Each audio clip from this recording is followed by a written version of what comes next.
This is the emotion that the Indiana Fever / Caitlin Clark have. Angel Reese is fuming again, and this time, it's about how her team, the Chicago Sky, threw her under the bus and utterly ignored her.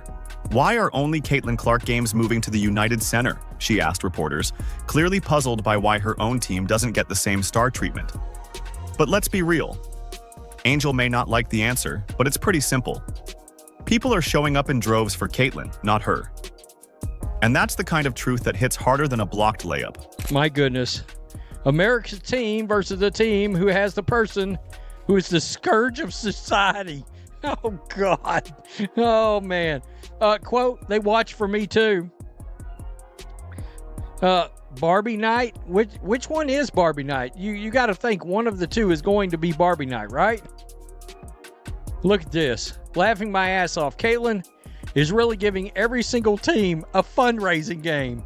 I am weak. My GOAT is simply different. The CC hype is real. Is this the Caitlin or Angel effect? Stop it.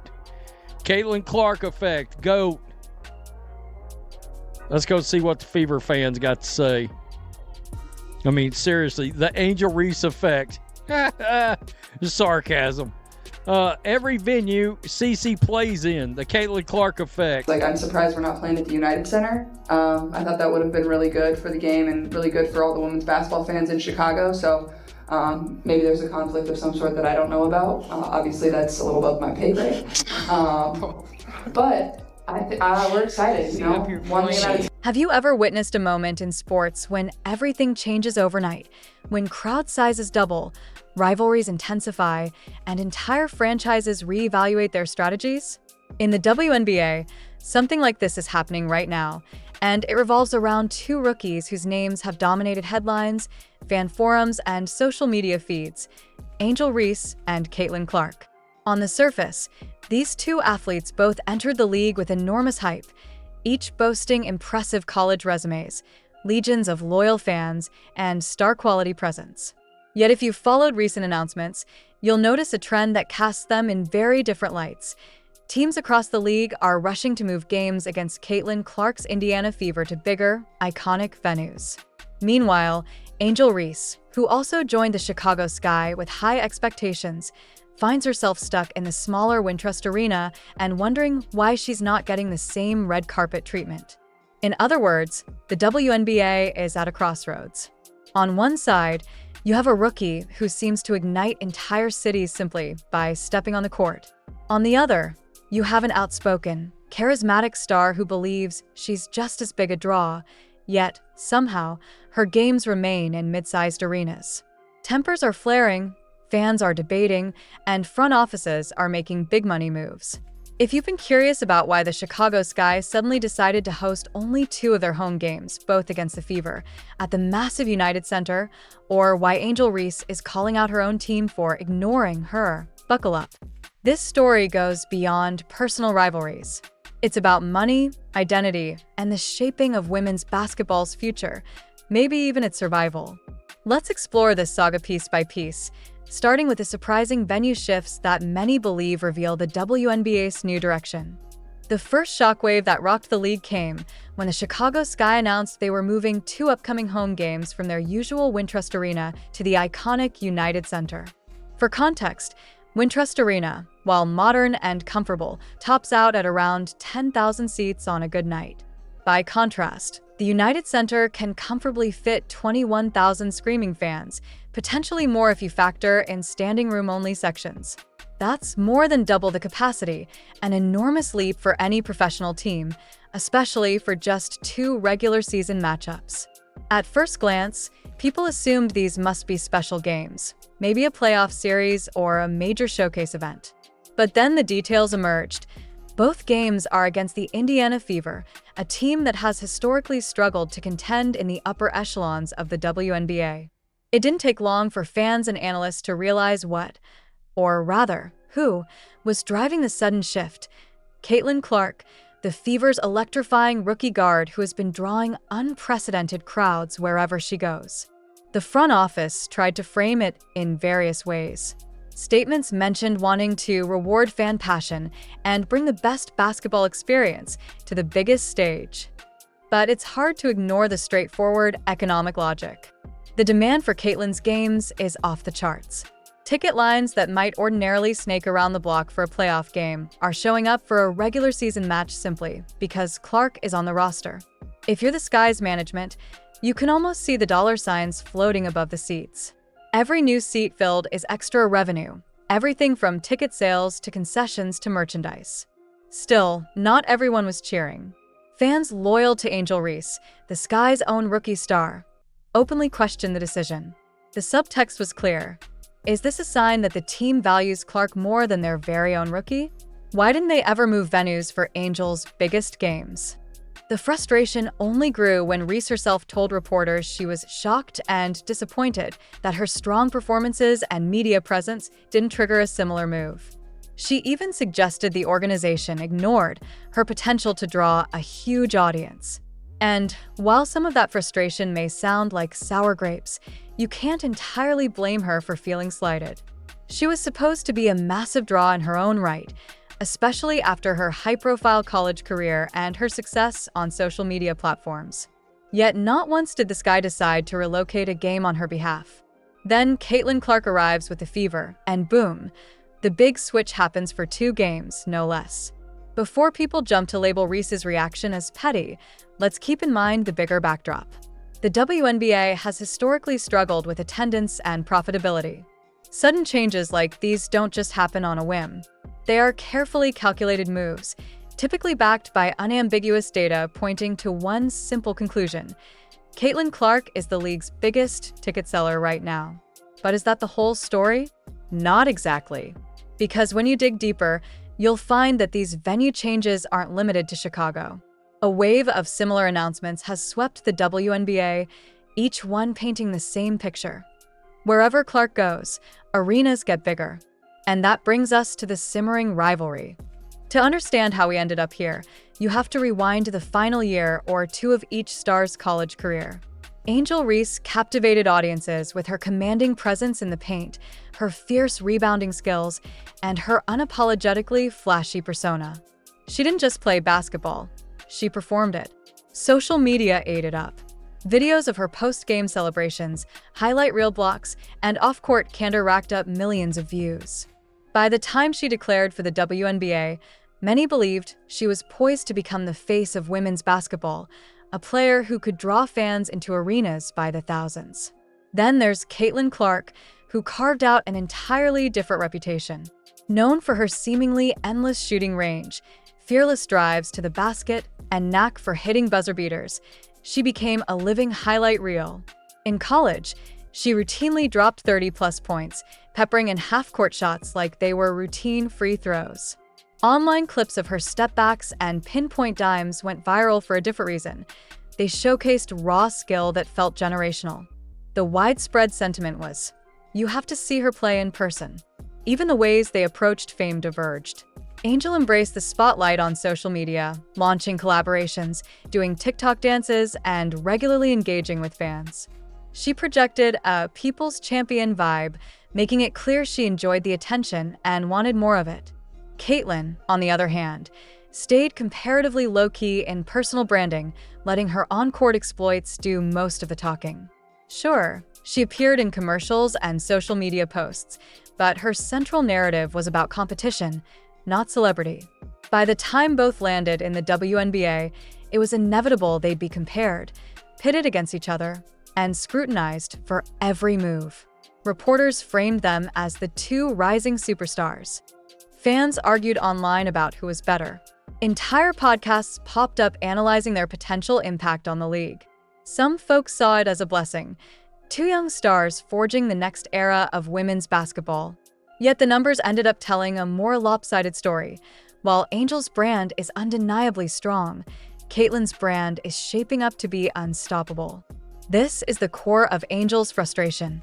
If you believe you're equally valuable and you see another rookie commanding all the big stage events, you're bound to question whether you're being overlooked or whether the hype you built up might have been overstated. It doesn't help that the WNBA, starved for revenue for years, is now throwing the weight of their marketing behind Caitlin's phenomenon at every turn. But that leads to an even bigger question. Is the hype around Caitlin real, Or is it a temporary wave fueled by social media chatter? The next section might clear that up because once you look at the attendance figures and revenue numbers, it becomes difficult to deny reality. In sports, debates about greatness can get subjective. Personal preferences, media narratives, and hype can muddy the waters. But attendance stats, ticket sales, and revenue projections rarely lie. And when it comes to Caitlin Clark, the numbers are speaking loud and clear. Start with the Indiana Fever's home attendance last season. They didn't just set a franchise record. They demolished the previous league-wide record by 36%, bringing in crowds that hadn't been seen since the early 2000s. They had multiple nights where they hit over 20,000 fans, a benchmark that used to be rare even for top-tier NBA events. Some described it as a mini-cultural phenomenon, with families, college students, and even casual sports fans flocking to see Clark launch her gravity-defying shots. But the Fever's home attendance wasn't the only story. On the road, Caitlin continued to drive sellouts and standing room-only scenarios. Opposing teams realized that whenever Indiana rolled into town, they could count on a significant bump in sales. Lines snaked around the block. Merchandise with Clark's name on it sold out before tip-off. Concession stands reported record-breaking earnings. For franchises struggling to stay in the black, it was like discovering a gold mine in their backyard. How does Angel Reese's impact stack up? By most accounts, it's respectable, but not revolutionary. Chicago's usual attendance hovered around 8,000 to 9,000 fans for regular season games where Angel suited up. Wintrust Arena, which holds about 10,000, still had empty seats on some nights. Even if Reese's presence led to a minor uptick in ticket sales, it never reached the point where Chicago had to panic and say, "We don't have enough room." Now, consider the estimated windfall of moving even 2 games to the United Center. Analysts suggest that the Sky will rake in an extra $4 million from those matchups alone. That sum includes ticket revenue, parking fees, food and beverage, and the all-important merchandise sales that skyrocket when a star like Caitlin is in the building. When you've got an opportunity to make that kind of money in just a couple of games, it's nearly impossible for executives to ignore. Angel might argue that this is favoritism, but the counterargument is simple: it's supply and demand. If the demand for your presence isn't high enough to justify doubling the arena size, it's a tough sell for any organization to take on the extra logistical costs and risks. The WNBA is still a business, and businesses follow the money. And here's the kicker: these attendance gains haven't slowed. Season ticket packages for the Fever are reportedly selling out at record rates, and many of Clark's away games are expected to reach near-capacity crowds. Teams like the Washington Mystics and Connecticut Sun followed Chicago's lead, relocating their Fever home matchups to larger arenas, including Boston's TD Garden for the Sun and Baltimore's CFG Bank Arena for the Mystics. Each instance underscores the same phenomenon: Clark is the golden ticket. But how does this tidal wave of attention affect the fans themselves? Are they relishing the show, or resenting what they see as undue hype for one rookie? Let's dive into the online discourse and public sentiment swirling around these monumental changes. Log onto Twitter, Instagram, or Reddit, and you'll see a kaleidoscope of opinions that range from reverential admiration to biting sarcasm. On the one hand, Caitlin Clark loyalists are doubling down on the notion that she's single-handedly lifting women's basketball to new heights. They post endless clips of her signature step-back jumper, accompanied by captions like "Queen of the Court" or "Can't wait to see her break more records." They see these massive venue changes as proof that the WNBA finally has its generational superstar. On the flip side, Angel Reese's supporters aren't staying silent. They question why the league never offered similar opportunities to their favorite star, especially when she was lauded as a top prospect during her college career. They ask whether there might be biases at play, be they cultural, regional, or even deeper subjects like race or style of play. While these topics can get heated and complicated, many fans feel there's an undercurrent that the league and sponsors prefer Clark's approach, both on and off the court. Then there are the more nuanced takes. Some fans acknowledge that Caitlin Clark is undeniably a draw, but argue that other players, including Angel, deserve more credit for the league's recent surge in popularity. They point out that Angel's presence, her flair, and her active social media following also introduced many new viewers to women's basketball. One viral comment summed it up: "Caitlin is filling arenas, but let's not pretend Angel isn't pulling in her own crowd." The gap isn't as gigantic as the media wants you to believe. But every time critics try to push back, the raw data, like attendance figures, viewership stats, and skyrocketing merchandise sales, hits them right between the eyes.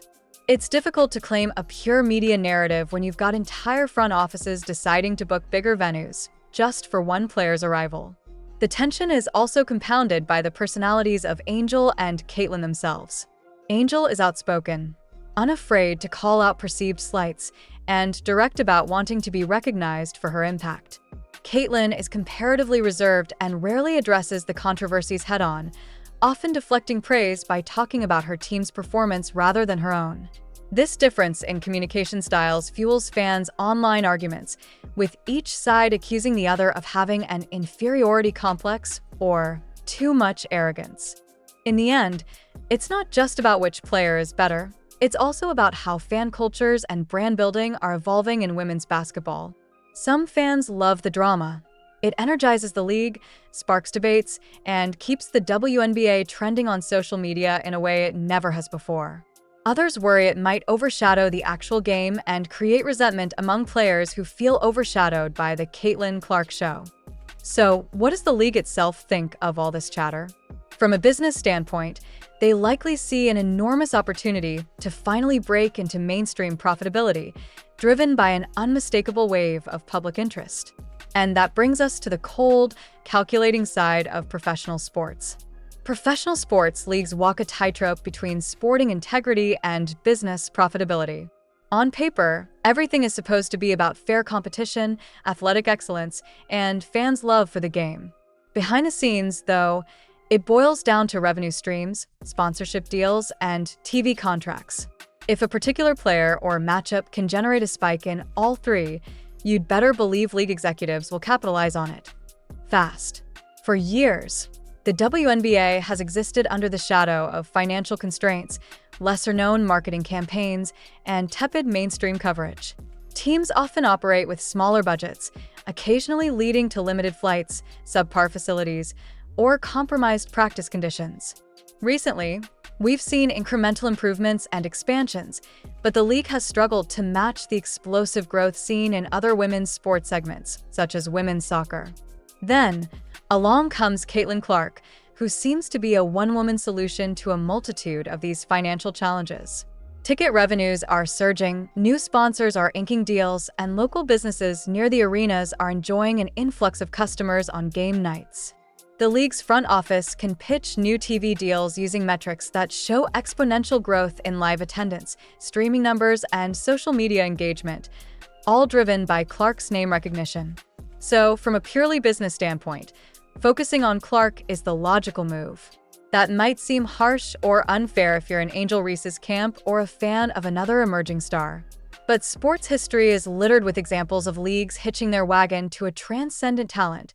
Think Michael Jordan for the NBA in the late 1980s and 1990s, or Tiger Woods for the PGA Tour.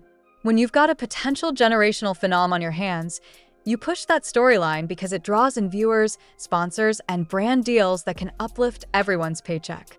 However, there's a flip side to be wary of. Over-reliance on a single star can be risky. What happens if Clark gets injured, or her performance dips significantly? Does the WNBA have enough momentum to sustain its newly discovered audience?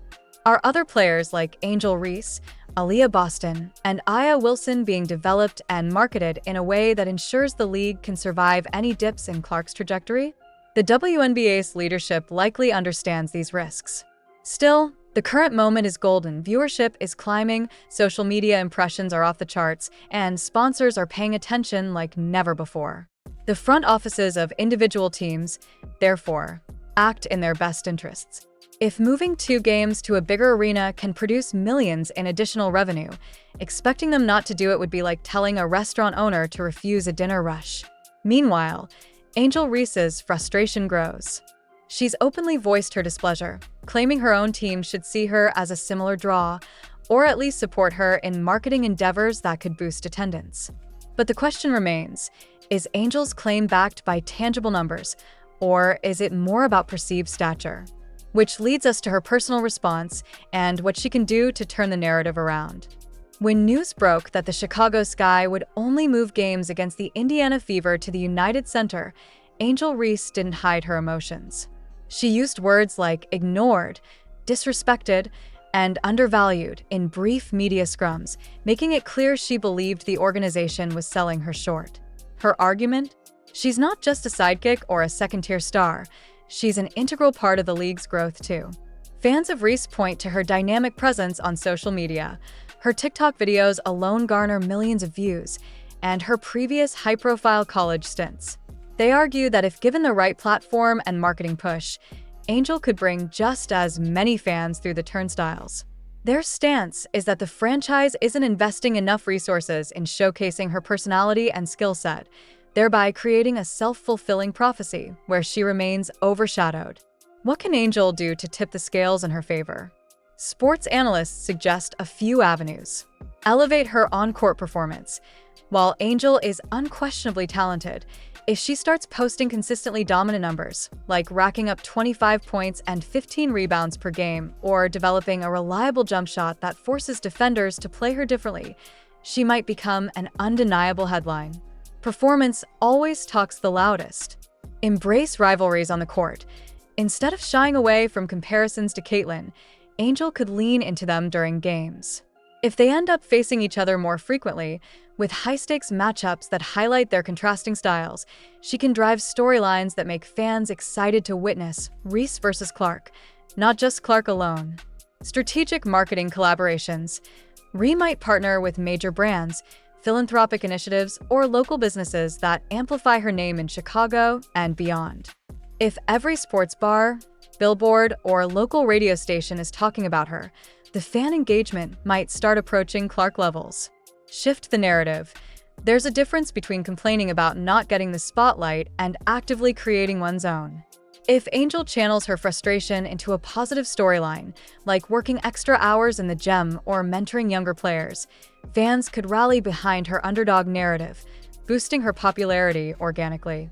Of course, none of these steps guarantee an immediate leap to 21,000-seat arenas, but they might lay the groundwork for future seasons. Sometimes star power needs time to mature. Not every legendary player starts by selling out arenas in their rookie season. Critically, Angel must also be wary of alienating potential fans. When you publicly criticize your own team's decisions, you run the risk of appearing entitled or lacking team spirit. Some fans might interpret her words as whining rather than constructive self-advocacy. Striking the right balance between confidence and collaboration is crucial.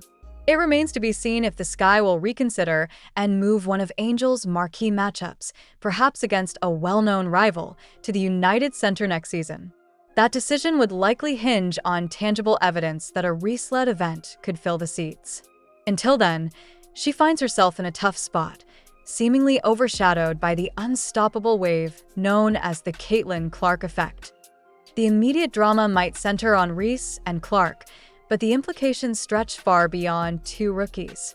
The entire WNBA stands on the cusp of a potential renaissance, one fueled by social media virality, generational talents, and a fan base that appears more engaged than ever. If the league can harness this energy effectively, we might witness a permanent change in how women's basketball is perceived and consumed. Consider the possibility of future expansions. If multiple franchises keep selling out arenas, the WNBA might feel confident enough to add new teams in untapped markets. Cities that once hesitated to support a women's team could suddenly be clamoring for one, convinced by the revenue projections attached to star players like Clark. Additionally, the league's relationship with broadcasters could experience a major shift. For years, the WNBA has fought to secure more primetime slots on national networks, often relegated to lesser-viewed time slots or overshadowed by other sports. With the metrics showing a spike in viewer interest, networks might be more willing to negotiate higher-value contracts, which would directly impact player salaries, team budgets, and the overall growth of the league. However, star-driven scheduling raises questions. Is it healthy or fair that so much emphasis is placed on one or two players? In the NBA, you can't revolve every broadcast around LeBron James, but you can feature him heavily because there's still an abundance of other must-watch stars: Steph Curry, Kevin Durant, Giannis Antetokounmpo, and so forth. The WNBA is smaller and more fragile in its growth. If it invests too heavily in one player, the league might leave itself vulnerable to a single point of failure. There's also the cultural impact to consider. More people watching women's basketball means more role models for younger girls who dream of playing at the professional level. It means the broader sports community might finally start treating WNBA athletes with the respect and recognition they deserve. If orchestrated correctly, this wave of newfound enthusiasm could funnel more resources into grassroots programs, elevating the next generation of talent. In this broad picture, Angel Reese's determination to be seen as an equal attraction could be beneficial for everyone if it motivates her to elevate her game and fosters another robust rivalry for fans to savor. Rivalries are a driving force in sports entertainment, and it might be exactly what the WNBA needs to sustain interest. Yet the league must ensure that in capitalizing on star power, it doesn't neglect developing and promoting other equally exciting players. As we gear up for what could be a watershed season, the tension between Clark's almost magnetic pull and Reese's desire to share that spotlight sets the stage for what might be the most closely watched narrative in women's basketball history. And that brings us to our final reflection on what it all means for the future. We began with a simple question: why are WNBA teams moving certain games to bigger arenas? And how did that spark such outrage from Angel Reese? The answer turned out to be multifaceted, touching upon everything from raw ticket sales to personal rivalries, from social media buzz to league-wide economics. Caitlin Clark has emerged as a magnetic force, drawing tens of thousands of fans, shattering attendance records, and prompting teams like the Chicago Sky to scramble for bigger venues. Angel Reese, an equally confident and accomplished rookie, feels sidelined, criticizing her own team for not recognizing her potential draw. The numbers, however, point sharply in Clark's favor, illustrating a remarkable discrepancy in attendance, revenue, and overall impact. From a broader lens, this moment signals that women's basketball might finally be reaching a critical mass of visibility and profitability.